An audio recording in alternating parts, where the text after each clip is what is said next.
E depois das variáveis qualitativas, nós teremos as variáveis quantitativas, tá? Então, essas variáveis quantitativas, pessoal, né? O nome já está falando, quantidade, ela pode ser quantificada, tá? E elas ainda se subdividem em quantitativa discreta e quantitativa contínua. O que é uma variável quantitativa discreta?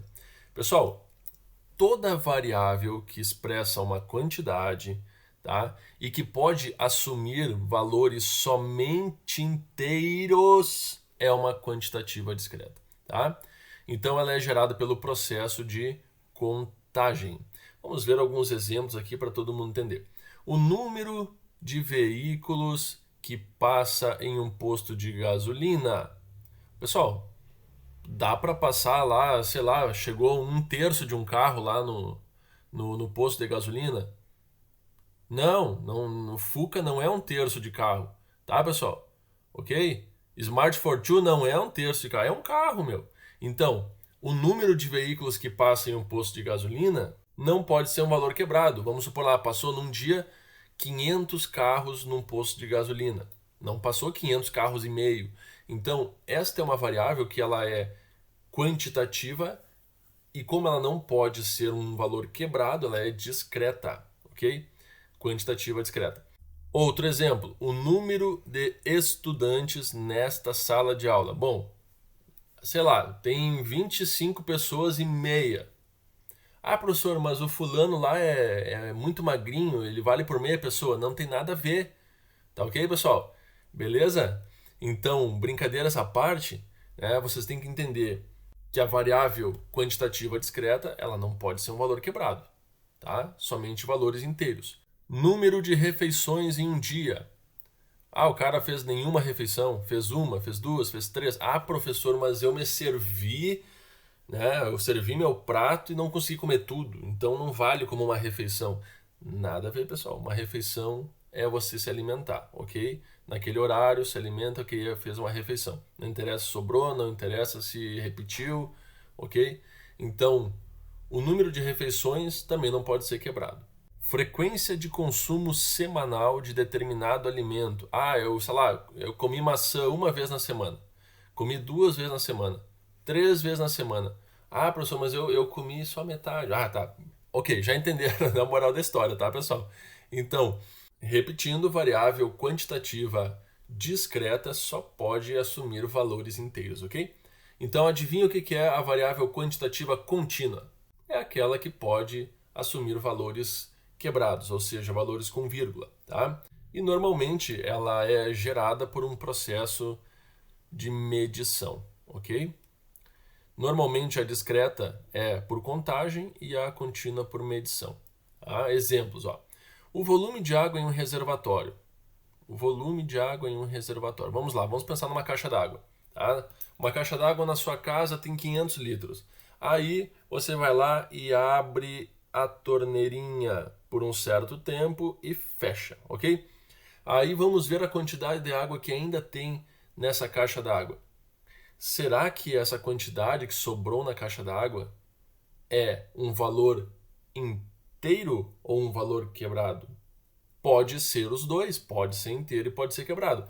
Se a caixa d'água tem 500 litros, você abriu a torneira quando fechou, vamos supor lá que sobrou 467,2 litros.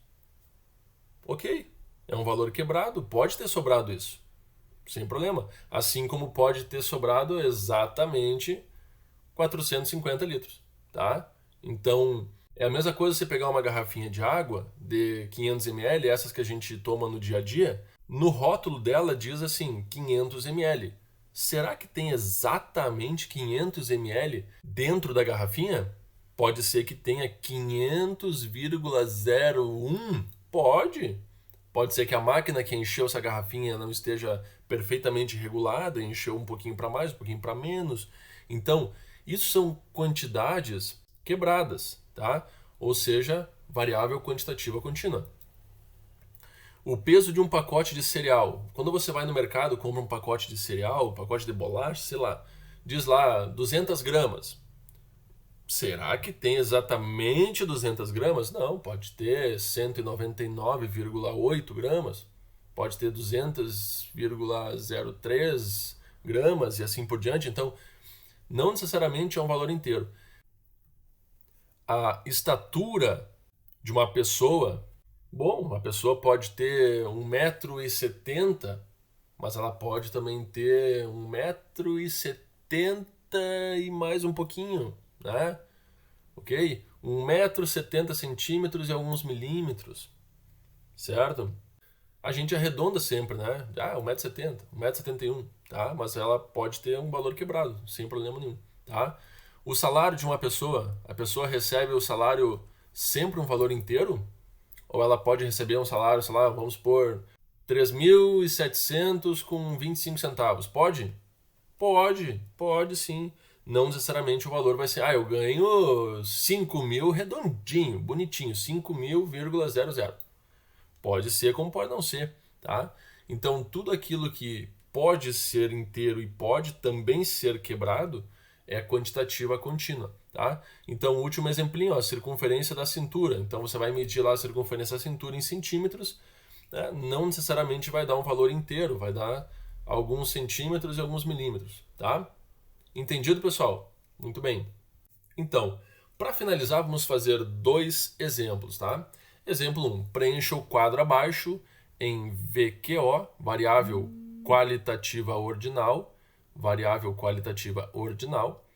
VQN, variável qualitativa nominal, ok? VQTD, quando tem Q e T junto, é quantitativa, tá? Então, variável quantitativa discreta, e VQTC, variável quantitativa contínua. Então, vamos classificar as variáveis aqui. Primeiro, a população de estudo, enfermeiros do Brasil, ok? Vamos botar aqui, enfermeiros do Brasil. Salário bruto, então está sendo pesquisado sobre o salário bruto. Olha só, uma opção para essa variável, 2003,52. Pessoal, isso aqui é uma quantia, certo? Isso é uma quantia, então já deu para ver que é uma variável quantitativa, então VQT, e ela é contínua porque ela é quebrada. A gente acabou de falar agora há pouco sobre os salários, né? Então, o salário pode ser quebrado, logo contínua. Então, VQTC, variável quantitativa contínua. Outro exemplo, odontólogos de uma clínica, anos de trabalho. Olha só, 4 anos de trabalho, 2 anos de trabalho, 1 ano e meio de trabalho. 1 ano e meio é um tempo quebrado, tá? Estamos falando em anos, então 1 ano e meio é quebrado. Então, novamente, nós temos uma variável quantitativa, expressa uma quantidade e ela é contínua, tá?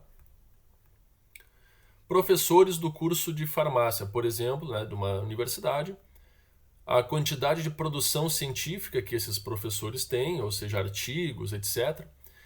0, 1, 2, 3, uma opção para variável.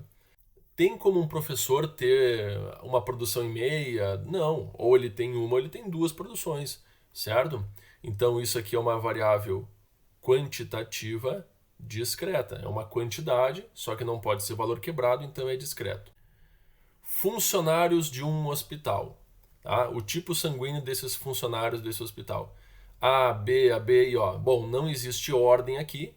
Tá? O sangue é uma qualidade, então é uma variável qualitativa nominal. Outro exemplo, enfermeiros de um hospital é a população. A variável de estudo é a insalubridade, se recebe ou não recebe. Bom, novamente nós temos uma variável qualitativa nominal. Outro, candidatos ao curso de nutrição. A variável de interesse é o sexo, masculino ou feminino. Isso aqui novamente é uma variável qualitativa nominal, tá? É uma qualidade, não existe ordem, certo? Então, VQN. Professores de um curso. O número de nutricionistas, tá? 0, 1, 2, 3. Pessoal, quantidade de nutricionista, né? Professores nutricionistas, não pode ser quebrado, não tem como ter um professor e meio, tá? Então, é uma variável quantitativa, representa uma quantidade e ela é discreta, tá? Porque não pode ter valores quebrados. Professores de um curso é a população. A variável de estudo é o nível de estresse. Alto, médio, baixo. Então, pessoal, existe uma ordem. Estresse alto, médio e baixo, ok? Existe aqui uma ordem, tá? Uma ordem de intensidade, tá? Maior que, menor que. Então, é uma variável qualitativa ordinal. Certinho? Muito bem, pessoal. Vamos para mais um exemplo.